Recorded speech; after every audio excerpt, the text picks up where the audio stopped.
देश के कई प्रमुख धार्मिक स्थल होने की वजह से उत्तराखंड देवभूमि के नाम से भी जाना जाता है। धर्म, संस्कृति और शास्त्र की नगरी हरिद्वार उत्तराखंड के साथ ही देश का प्रमुख तीर्थ स्थल है। उत्तराखंड को वैसे भी देवी देवताओं का वास स्थल माना जाता है, इसीलिए यहाँ के लोग आज भी देवी देवताओं में काफी विश्वास रखते हैं। उत्तराखंड में आज भी कई जगह ऐसी हैं जो अभी भी रहस्यों से भरी हुई हैं। इन्हीं में से एक है खैट पर्वत। नमस्कार, मैं अनामिका झा और आप देख रहे हैं अनोखे सच। आज हम उत्तराखंड के टिहरी गढ़वाल में स्थित इसी रहस्यमय खैट पर्वत के बारे में बात करने जा रहे हैं।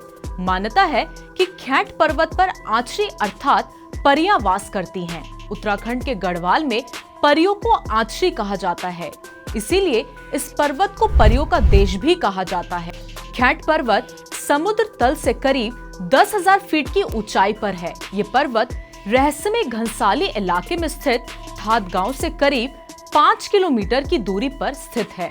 खैट पर्वत किसी जन्नत से कम नहीं है। कहते हैं यहाँ आज भी लोगों को अचानक से परियों के दर्शन हो जाते हैं। स्थानीय लोगों की मान्यता है कि खैट पर्वत की परियां ही गांव की रक्षा करती हैं। खैट पर्वत इसलिए भी रहस्यमय माना जाता है क्योंकि यहाँ पर साल भर फल और फूल खिले रहते हैं। इन फल और फूलों को एक जगह से दूसरी जगह ले जाने पर ये तुरंत खराब हो जाते हैं। लेकिन सबसे हैरत की बात तो ये है कि इस वीरान पर्वत पर स्वतः ही अखरोट और लहसुन की खेती पनप जाती है। खैट पर्वत इलाके में स्थित थाद गांव से 5 किलोमीटर की दूरी पर खैट खाल मंदिर है, जिसे रहस्यमय शक्तियों का केंद्र भी कहा जाता है। स्थानीय लोग इसे परियां या आंचरियों के मंदिर के रूप में भी पूजते हैं। यहाँ प्रतिवर्ष जून माह में मेला लगता है। कहा जाता है कि परियों को चटकीला रंग, शोर और तेज संगीत बिल्कुल पसंद नहीं है, इसीलिए यहाँ इन बातों की मनाही है। अमेरिका की मैसाचुसेट्स विश्वविद्यालय ने इस पर्वत पर एक शोध किया था। इस शोध में उन्होंने पाया कि यहाँ कुछ ऐसी शक्ति है जो अपनी ओर आकर्षित करती है। मान्यता है कि इस पर्वत पर 9 परियां रहती हैं, जिन्हें स्थानीय भाषा में आंचरियां कहते हैं। सदियों पहले टिहरी गढ़वाल के चौदान गांव में राजा आशा रावत का राज हुआ करता था। राजा की 6 पत्नियां थी, लेकिन उनका कोई भी पुत्र नहीं था। राजा इससे बेहद परेशान रहने लगे थे। राजा की परेशानी देखकर उनकी पहली पत्नी ने कहा कि आप राजा हो तो आप 7वां विवाह कर सकते हो।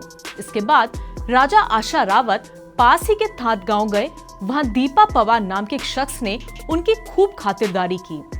दीपा पवार ने जब राजा साहब से थाद गांव आने का कारण पूछा तो राजा ने कहा कि मैं आपकी छोटी बहन देवा से विवाह करना चाहता हूँ। ये सुनकर पूरा गांव उत्साहित हो उठा। इसके बाद राजा का विवाह देवा से हो गया और देवा चौदान रानी बन गई। इसके कुछ समय बाद रानी देवा ने एक के बाद एक पूरे 9 बच्चों को जन्म दिया। राजा आशा रावत और रानी देवा की ये बेटियां आम बच्चों की तरह बिल्कुल नहीं थी, बल्कि चमत्कार से कम भी नहीं थी। 12 वर्ष की उम्र तक सभी बेहद सुंदर दिखने लगी थी। कहा जाता है एक रात से भी बहनें गहरी नींद में सोई हुई थी।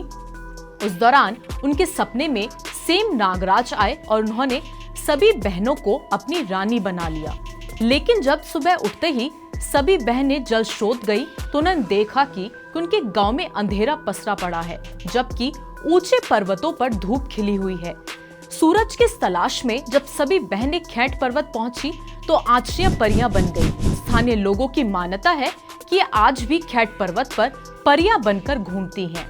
दरअसल उत्तराखंड में कुल देवता को प्रसन्न करने की पूजा विधि के दौरान भी राजा आशा रावत और रानी देवा की बेटियों को आंचरियां बनाने की एक कहानी उल्लेखित होती है। इसीलिए इस कहानी को सच माना जाता है और खैट पर्वत को परियों का देश भी कहा जाता है।